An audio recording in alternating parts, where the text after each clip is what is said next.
volcano blows itself apart, blasting its way into history with unimaginable force. This eruption was one of the most destructive of all time, affecting the entire planet years after the explosion. Mount Pinatubo in the Philippines, June 15, 1991.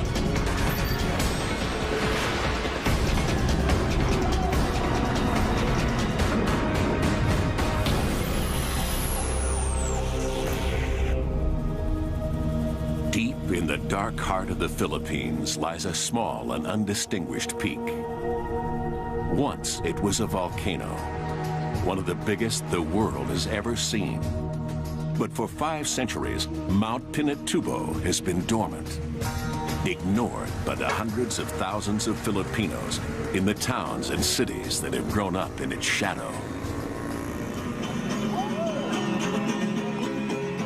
But for an ancient people living high on its slopes, the mountain is sacred. The Aitas celebrate and worship Mount Pinatubo. Like all her tribe, Flor de la Cruz believes that Apo Malari, the god of all things, lives inside the mountain. Bilang isang katutubo, it is our responsibility to look after the mountain, defend it, and care for it. It is holy because we believe it is Apo Malari's home. But stirring deep within Pinatubo is not a god, but a molten monster. Cracks are opening in the bedrock of the mountain, and miles beneath the Earth's crust lies the cause, a colossal churning sea of magma, superheated molten rock. Titanic forces are at play, but far above, on the fragile surface, few have any idea they are living on top of a volcano. Then, on the morning of April 2nd, 1991, comes the first warning of an apocalypse.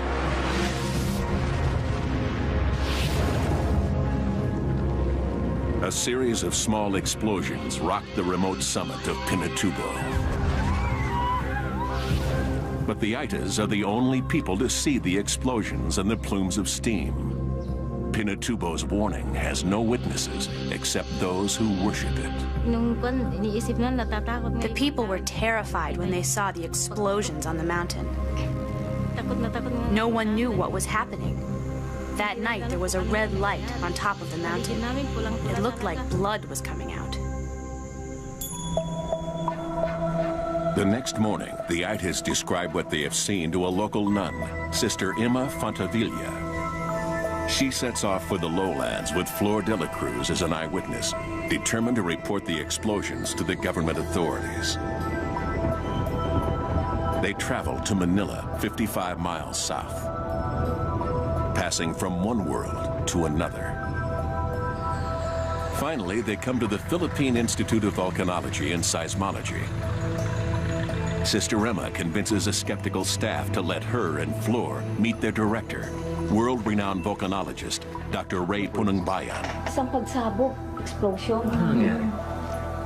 Ray may be an internationally respected scientist, but he's working in a third-world country.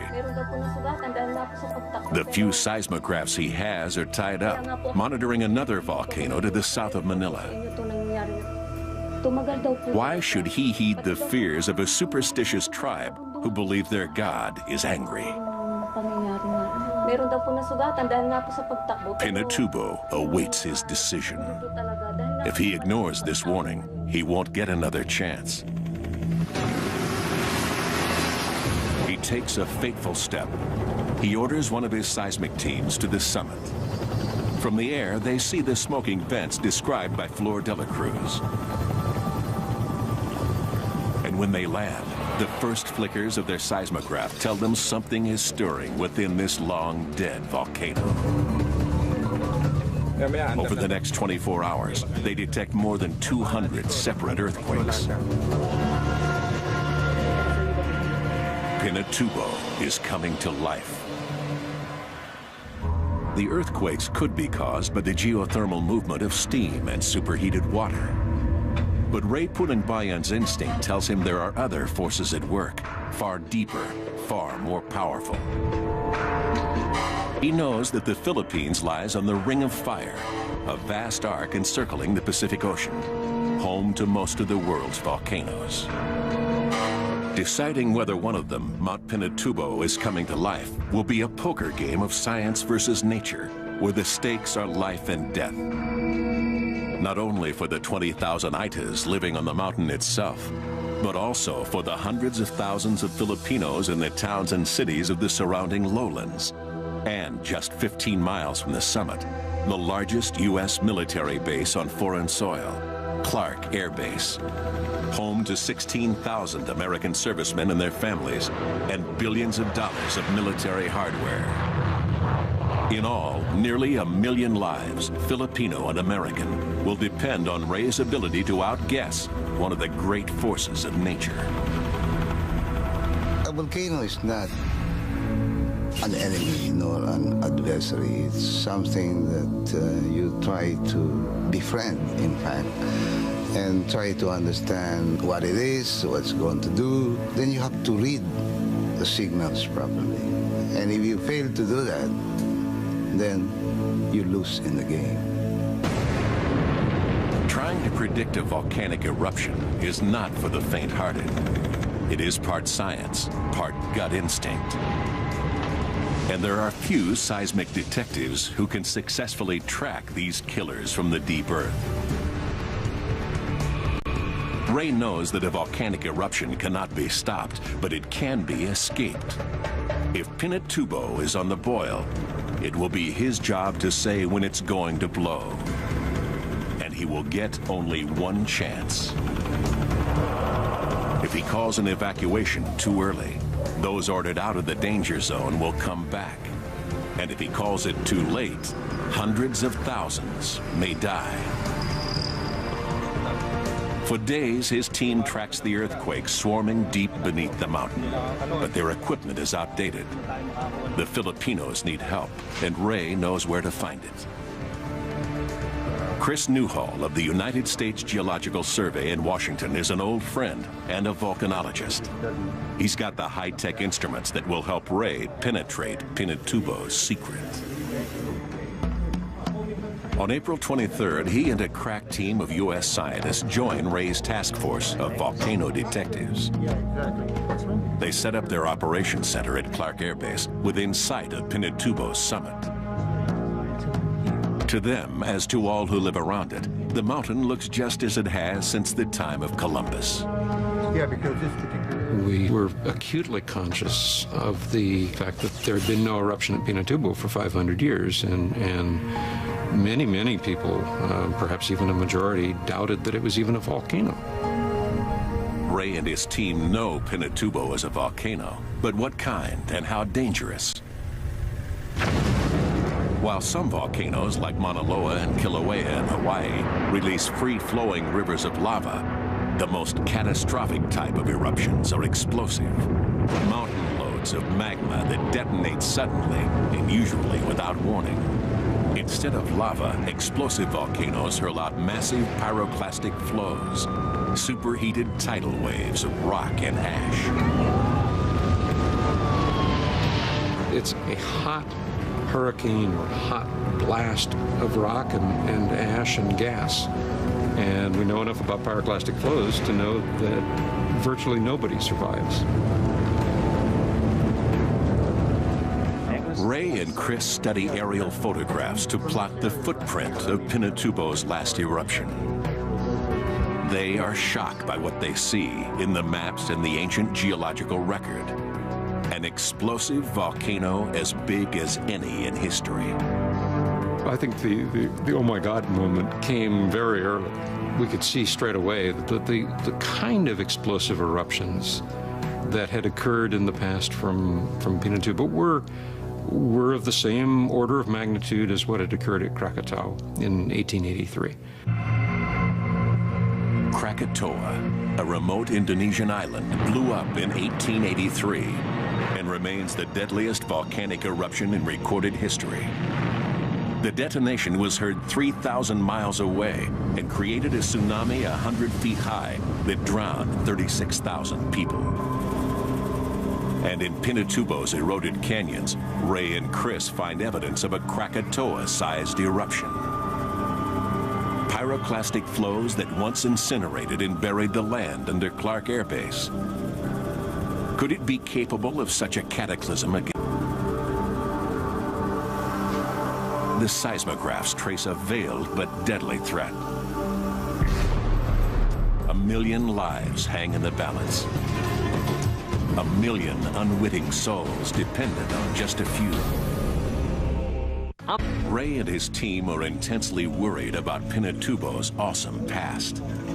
And the seismologists continue to detect clusters of earthquakes deep beneath the surface. Ray has ordered an evacuation of the immediate area around the summit. Only the Itas are affected, but to them it is heartbreaking. To them, leaving their sacred land also means turning their backs on their God. From the high slopes, thousands of Itas begin to trek down the mountain to resettlement camps in the lowlands. But in a remote ravine on Pinatubo's southeast face, one tribe of Itas has decided to stay and put their fate in the hands of Apo Malare. Hiding from the Army and the Air Force, whose job it is to ensure Ray's evacuation order is carried out, they seek shelter in a cave.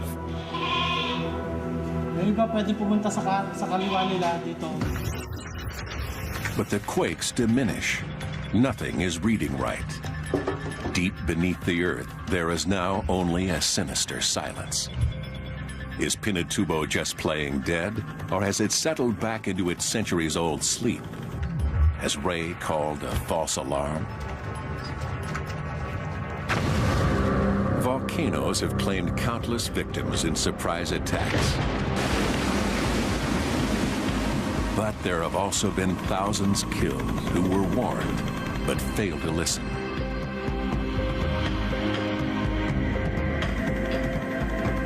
In 1985, the city of Armero in Colombia is buried by a volcanic flow.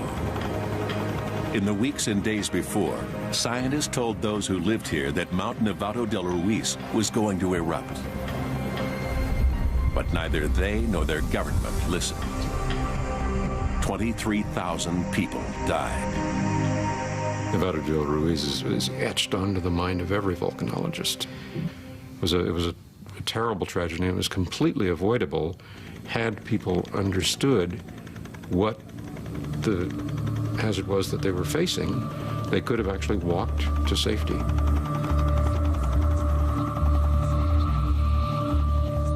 Ray Punangbayan is determined not to let that happen in his country. But right now, he's hanging in the wind of skepticism and outright disbelief. The U.S. military command at Clark thinks Ray and his scientific team are overreacting. So do many in the Filipino government, which can ill afford a mass evacuation if Ray decides to call it. And as if to spite him and his team, Pinatubo barely stirs for days. And Chris is fighting his own battle with official skepticism.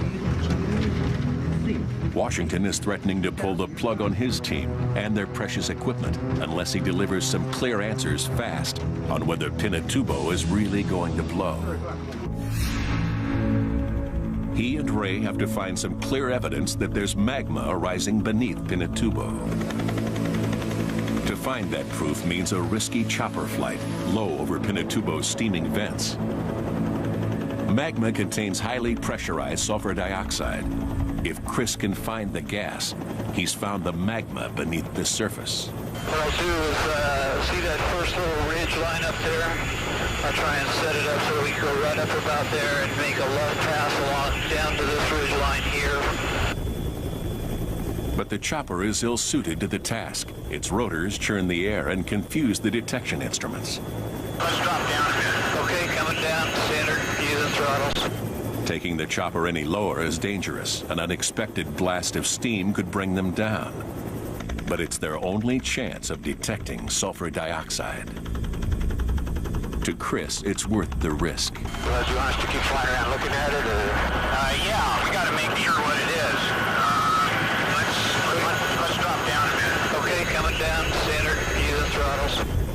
He finds sulfur dioxide, tons of it, escaping from the volcano's vents. There's no way of telling how close the magma is to the surface, but the sulfur dioxide is his first real clue that an eruption could happen. But what he cannot see or even guess at is the magnitude of the coming cataclysm. A giant white-hot fist is preparing to strike. But little on the surface gives any sign that a mega eruption is brewing. Just ahead, as Pinatubo wages its war on the Philippines, soldiers at the U.S. Air Force Base are forced to leave, while a local tribe hunkers down in a nearby cave. Surviving will be right back. For 2 weeks, the team at Clark monitors the sulfur dioxide levels over the summit. For 2 weeks, they hold steady. Then suddenly, they plummet. It can mean only one of two things. Either the magma has subsided and Pinatubo has called off its attack, or it is blocked and pressurizing. A gigantic powder keg that could blow catastrophically at any moment. Ray has to make the call. Is Pinatubo going up, or is it going quiet? It is an awesome choice to make. An eruption could happen in a day or a decade. Volcanoes do not keep the time of men. We know the stakes are high. We don't know how long the fuse is. You have to work fast. People in Angeles have really... With the tragedy of Nevado del Ruiz in Colombia haunting him, Ray decides the moment has come to call his enemies bluff. A more climatic eruption that will soon occur. He finally orders a general evacuation of the provinces around Pinatubo. The call goes out to almost 1 million people.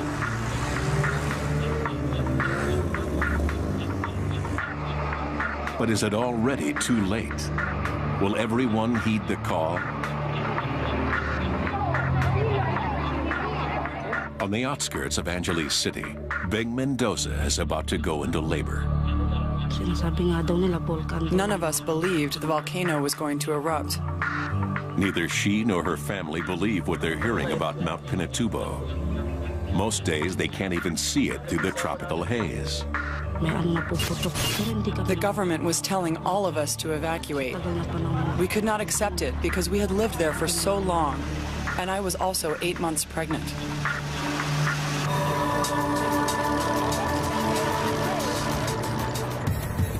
Ordinary Filipinos are reluctant to leave their homes, and at Clark, the military is even more hardline against the idea of evacuating the base.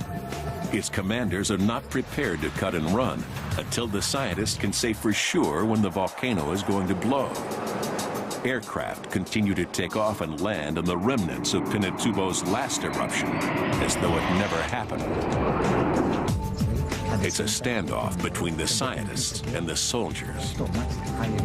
On the base's closed-circuit TV, Chris Newhall is pressed for a precise eruption date. Time periods that right now we cannot see deep enough into our crystal ball to say for sure one way or the other. Then in early June, Pinatubo is rocked by a cluster of mysterious earthquakes. If Ray and his team are reading it right, the quakes outline not a river, but a massive sea of magma. And on June 7, its immense pressure fuels Pinatubo's first battle cry. A 28,000-foot plume of steam erupts into the atmosphere. It is Pinatubo's declaration of war. The monster's attack has begun. The lowlands are slowly emptying, but high on the mountains, some plan to stay despite the danger. On Pinatubo's west face, just 6 miles from the summit, seismologist July Sabat and his team make camp. Since the first days of the ITA's warning, July has been Ray's eyes and ears, radioing vital seismic data to help him plot the monster's movements. By now, our seismographs were continuously recording so many tremors that I knew it was going to erupt. We were at the front line, but I didn't even think about getting scared. What mattered to me was getting the information back to Ray Punanbayan so he could warn and evacuate those in danger. At the same mountain campsite is Jing Magsaysay, a reporter with the Philippines' main network. We felt excitement, we felt fear, but we had to do it. We had to be where we were to get the story.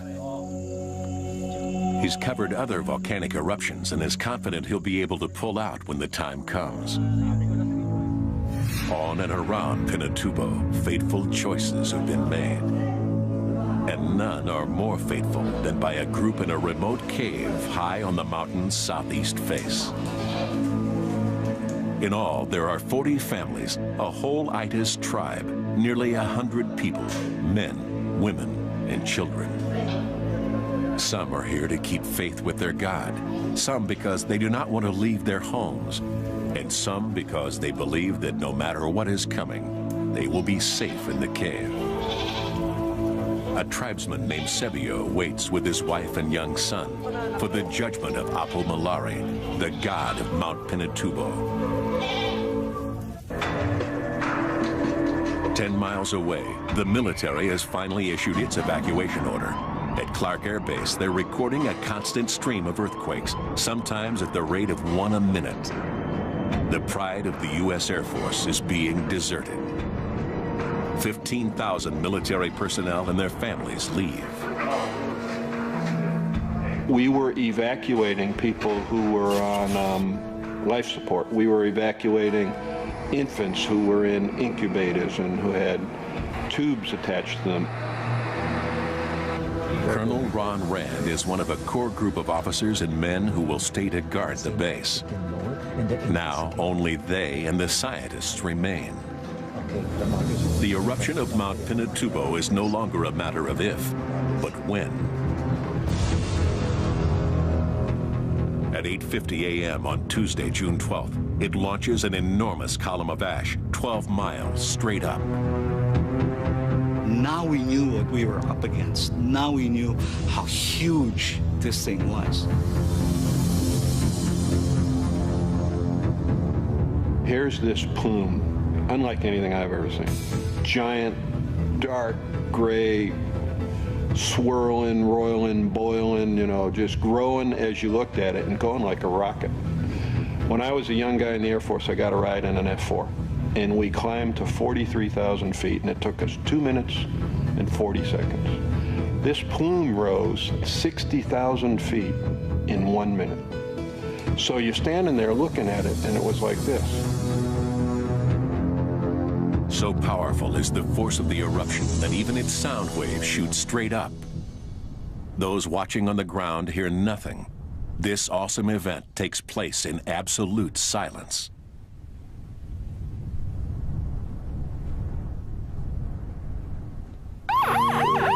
The Philippine Army and Air Force are still evacuating people off the mountain. They're finding more and more Itis. Many Filipinos believe that this is the climactic eruption. This is the big one. Ray and the team at Clark know something worse.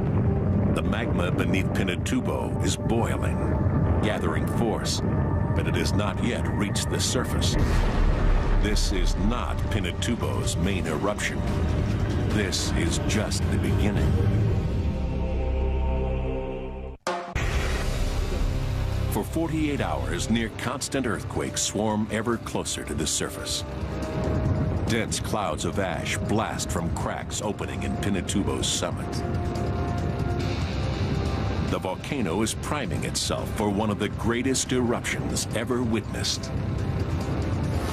On the mountain itself, the Philippines Air Force is still rescuing small groups of Itis. But those being found and flown to safety are telling their rescuers of others who have stayed, a tribe of Itis who won't come down. On the lowlands, tens of thousands of people are on the move. With ash billowing down from the mountain, village after village empties as their inhabitants flee. As night falls, the darkness around Pinatubo is broken by the constant cracks of earthquakes as the sea of magma builds up unimaginable pressure. There are only hours left before the hellfire reaches the surface and breaks free. Just beyond the foothills of Pinatubo, the scientists at Clark Air Base wait out the night. The seismographs are steadily warning of a cataclysm even greater than they have predicted. The tension is intense. Everyone is exhausted. Most are frightened, but none think of leaving. Seismologist PJ De Los Reyes is scared by what she's seeing in the seismic readings. For me, as far as I'm concerned, it was something I had to do. There was no choice anymore. I mean, my kids needed me, but my country needed me more. So there wasn't any choice. The minutes tick by. It is a countdown to catastrophe. Then at 5:55 a.m., the seismographs go off the chart. It has begun. What those left at Clark witness is almost beyond imagination. The western horizon is one giant boiling cloud of ash. Pinatubo's climactic eruption sequence has started. Watching in awe, geologist Leo Bautista understands the danger they now face. Those who have done so much to warn others are now directly in harm's way. The first thing that came to my mind is I might not see my family again. I've been away for maybe 1.5 months already from my house and from my family, and I was wondering whether I'll have the chance to see them again. So.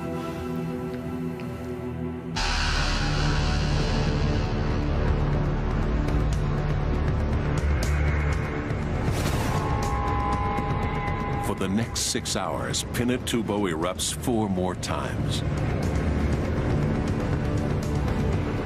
Day became night at 3 o'clock in the afternoon, and it seems that as if it's the end of the world. It is noon, and it looks like midnight out here. You can hear the sound of the ash falling.